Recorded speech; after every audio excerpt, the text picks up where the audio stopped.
Hi, and welcome to my Saturday stream and scream of scratches. With the last of my strength, I managed to get inside the mystery room. And mysterious it was, indeed. It's like a child's room.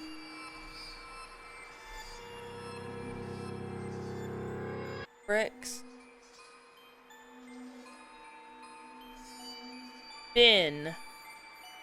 097. 097. Might be important. Creepy wooden horse seemed to be smiling at me. An empty cradle inside such a dirty and neglected room made me feel very sad.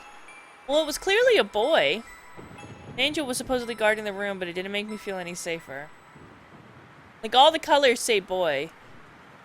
Look! Airplane thing up there.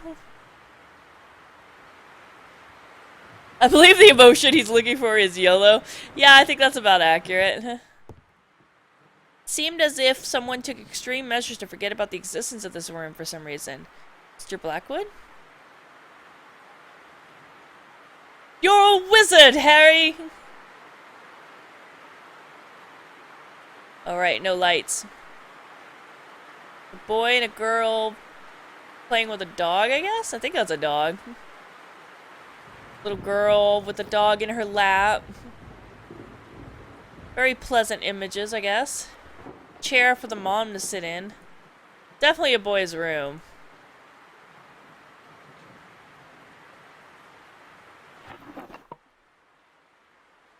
It's clothing.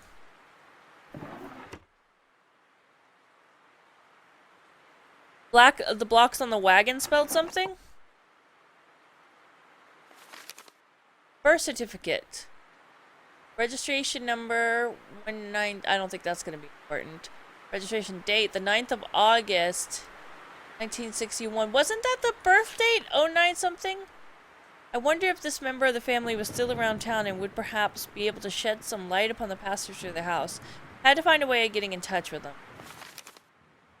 Christopher E. Milton was the doctor. James Blackwood. Catherine Blackwood.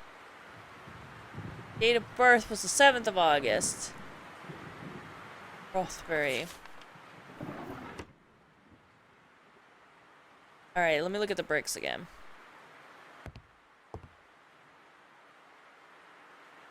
Oh 97. Yeah, that's the birth date of August.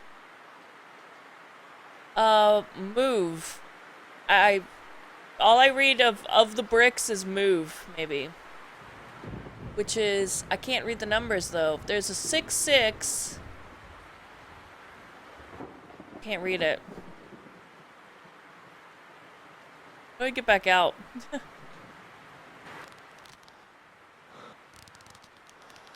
Guess I go back the way I came, right? It's a good thing I'm not one of those, like, super large writers. You know, the ones that are like these great big men?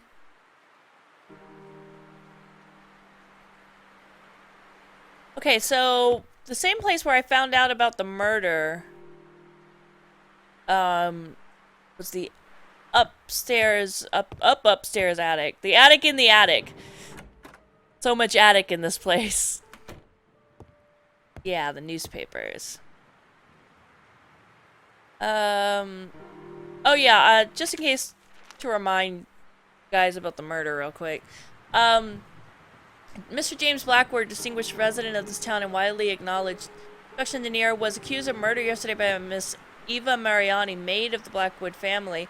While the nature of the situation is most unusual given that Mr. Blackwood is a highly respected gentleman, Miss Mariani, an Italian immigrant and aspiring photographer, affirms to having a photo that supports the accusation. I knew no one would ever believe me, so I took a picture of him. I was supposed to be in town during the afternoon, but I didn't need to. I didn't have the need to. I mean, I didn't have any errands to do. So I was in my room when I saw this shadow out in the garden. When I glanced through the window, I couldn't believe my eyes. My lady, oh God, the sole thought of it sent shivers down my spine. The photograph in question is in possession of the authorities, and it has been revealed that it clearly shows Mr. Blackwood burying a shape in his garden. We can almost confirm the shape is a body, says the police chief. But even if the image is not clear, this alone, with the statement, is enough to get a serious case against Mr. Blackwood. Police officers are already heading to the Blackwood Manor as we speak. Up until this accusation, it's believed that Catherine Blackwood was on a trip. According to the information we received from the school where she teaches, a notice was sent to the teacher's department which stated that Blackwood had to leave suddenly on a trip and would make use of her license to do so. Ms. Mariani's accusation puts Mr. Blackwood in a very compromising situation. Even if we can't find anything in the garden, he has a lot of explaining to do. The efforts of Dr. Christopher Milton, one of the Rothbury's most respected doctors, and a longtime friend of the Blackwood family to minimize the facts have been unsuccessful, and the news of the subject of discussion throughout the whole town. Hundreds of rumors are crossing the land. Theories range from plausible to well-conceived, wild, and crackpot ideas. But the question that keeps lingering in everybody's mind, which answer is yet to be found, is why would a wealthy and educated man cold-heartedly murder his wife after 30 years of marriage? Alright,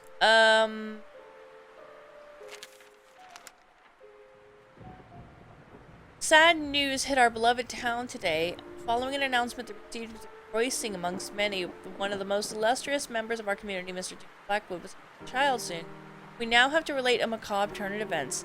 The son that was being lovingly awaited by the Blackwood family died, shortly after delivery due to a strange ailment. Understandably, the information disclosed about this happening was distinct. It seems that Miss Catherine Blackwood was already suffering from pains in her stomach, probably an indication that not healthy about her pregnancy.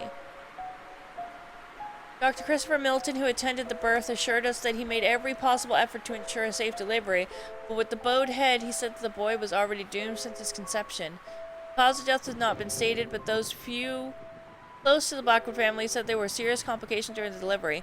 Helping to relieve that somber news, Miss Blackwood was thankfully found to be out of danger. Her husband did not wish to comment about the event. That doesn't make any sense. The baby died during delivery. Why would they have a birth certificate for the baby? Not only would they have a birth certificate for the baby, but they have a birth certificate for the baby that was dated 2 days prior to the birth itself. Meaning that the baby would have had to have survived at least those 2 days. And that means that it did not die immediately during birth. Game of Thrones? You think the baby was murdered for its crown? Is that it? Someone killed the baby in the hospital to take over Blackwood Manor. I feel like we should go call Jerry again. We haven't bothered him enough today. Let's ask him about the dead baby. See if he knows anything about it.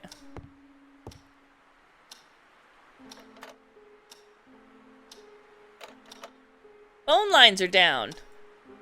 Alright, so let's just do a quick rundown. We have no electricity. We have no running water. No candles anywhere in this house. Now we have no phone, no working car, and no food. We're gonna die in this mansion. There's no doubt in my mind. Well, I guess the thing to do now is to try and figure out if we can get behind the tusks, right? Ooh. Bottom of the case seemed to have some kind of panel stuck firmly in place. I have a hammer. Okay. I have a knife. There we go. Panel had been concealing a couple of wheels. Well, now we definitely have to figure out how to get some of that fucking oil.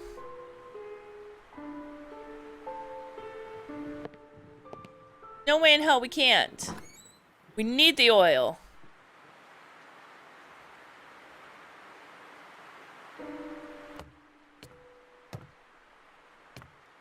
Ah ha ha ha! Very dirty can. Several dusty cans. An ordinary can of paint. Fill this up. Enough. Fill this up. Oh. A quick cleaning revealed that it was a can of oil. That's not what I want to do with that. I didn't want to clean the can. Who the fuck cleans cans? That was pointless. Appears to be oil in the can. Maybe I can just... Good idea, but how's gonna get the oil from the can? You can't just, like, tilt it? I guess we could poke a hole in it. Managed to pierce a hole in the can. Now fill it? Yeah! Got some oil in the lamp by tilting the can. There was very little of it, though.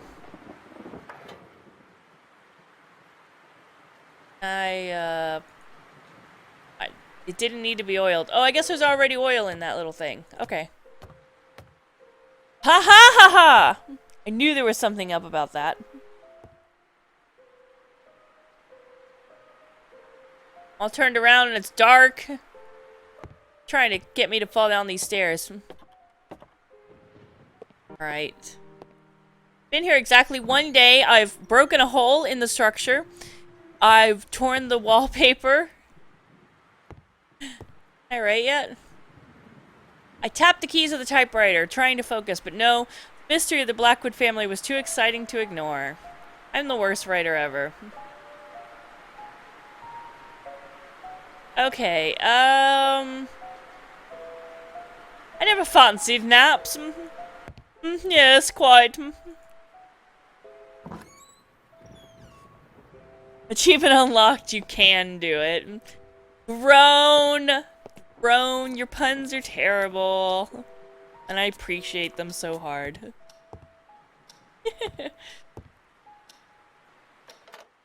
Oh, right, phone lines are down. I can't even call him about it. Okay, well, let's go, grease the wheels, as they say. I just want excuses to call Jerry, you know? I like bothering him. I like the pop sound. Little oil. Not. Little oil, there we go. There we go. Yeah, buddy! Oh shit, there really was a door behind there.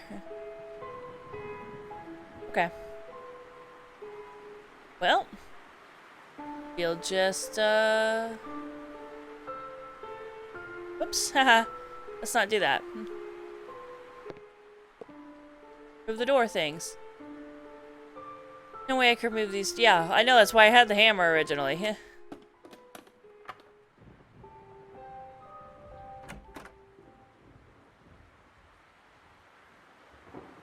Wow, it is dark.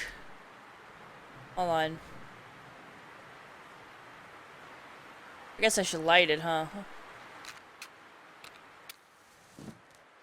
There we go.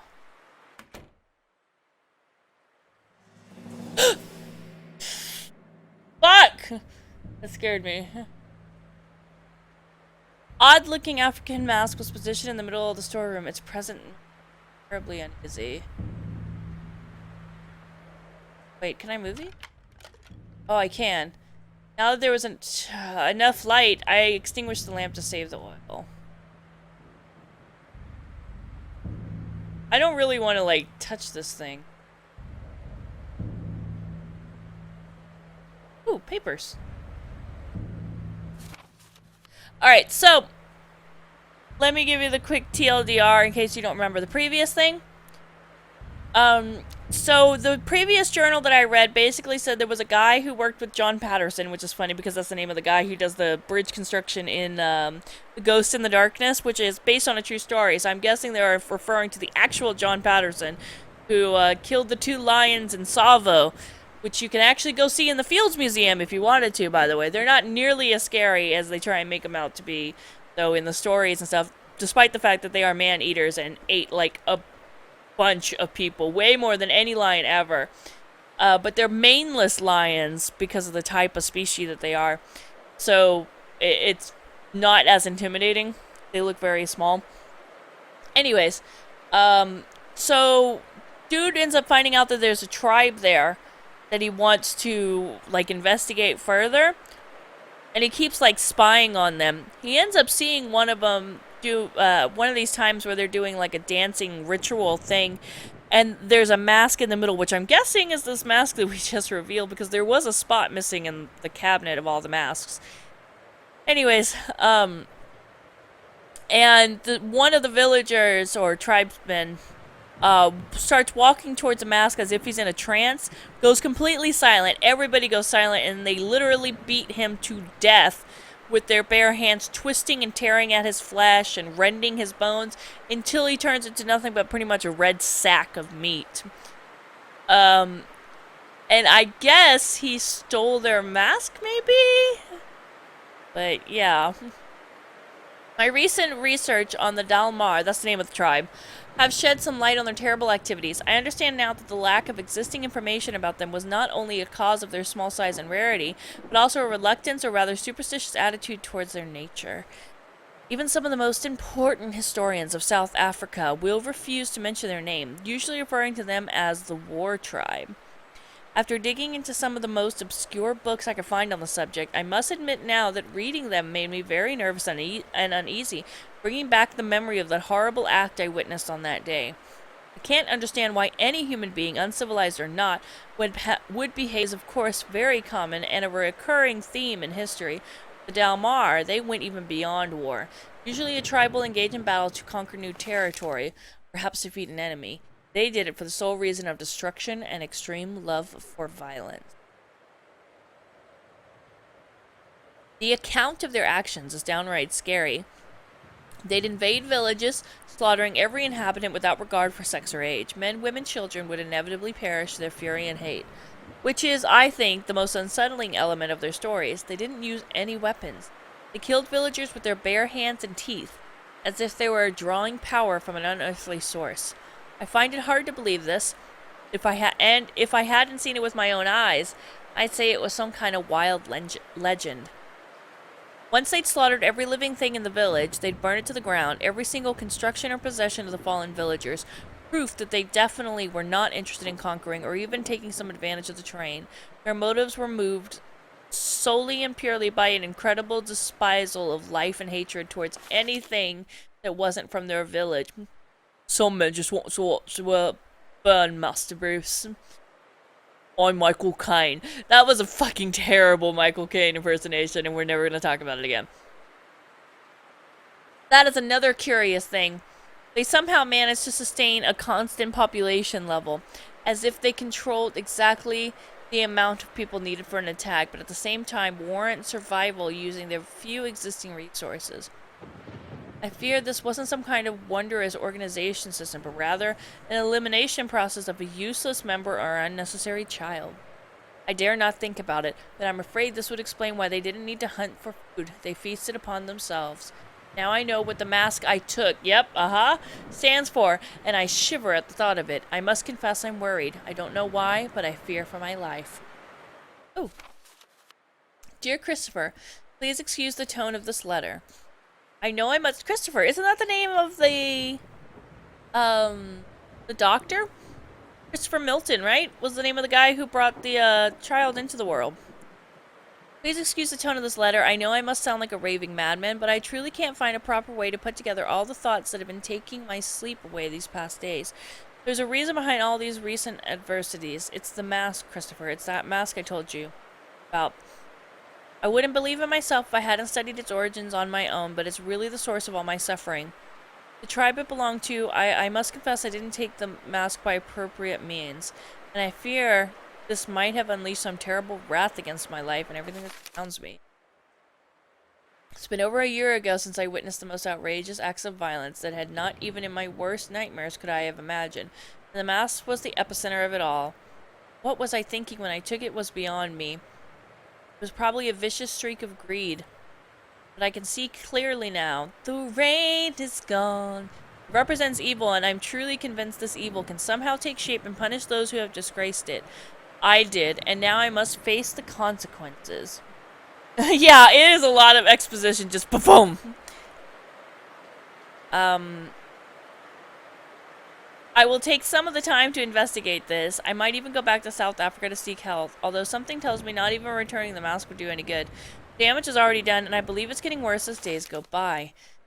Every time I walk past the gallery, I can hear some incessant odd chatter, as if something was being plotted inside. And those voices, Christopher, they seem to be angry. Please help me. Come and see me as soon as...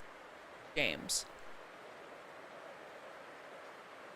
Okay, so that's James Blackwood, owner of the house. Can I light this?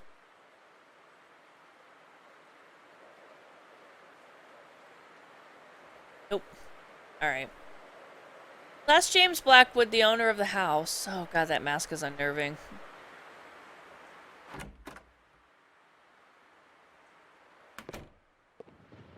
The animations for those doors are so slow, it's a little upsetting.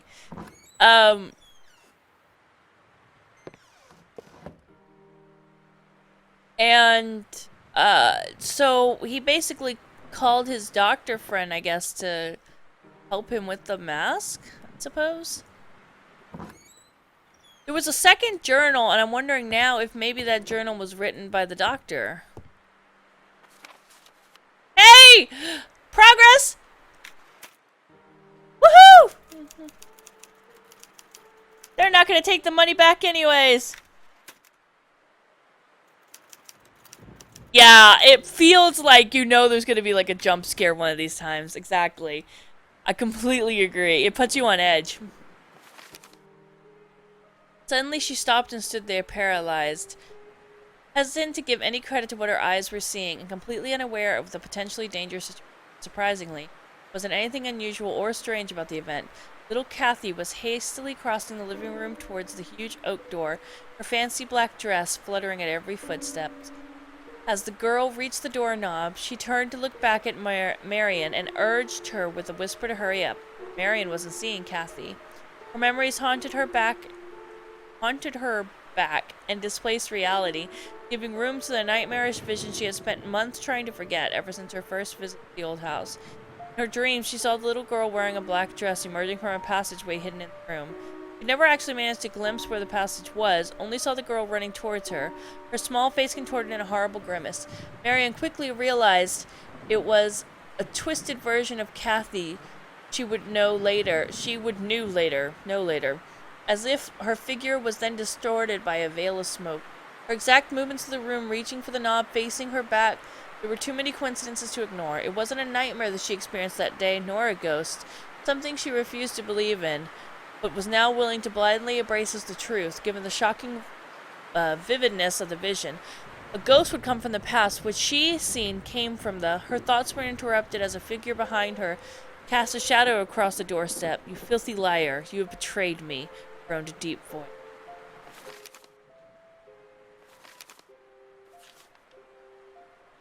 Okay. The discoveries I made in the house were too exciting to stop now. I thought that maybe I should investigate further today and return to work tomorrow. They're gonna take my advance away. They really are. That is a terrible joke, Ninja. That is awful. Let me go ahead and read it for the class. Said one cat to the other, "I ate 14 villagers today." "Stop lying," repeated the other. Lion, L-I-O-N. They groan.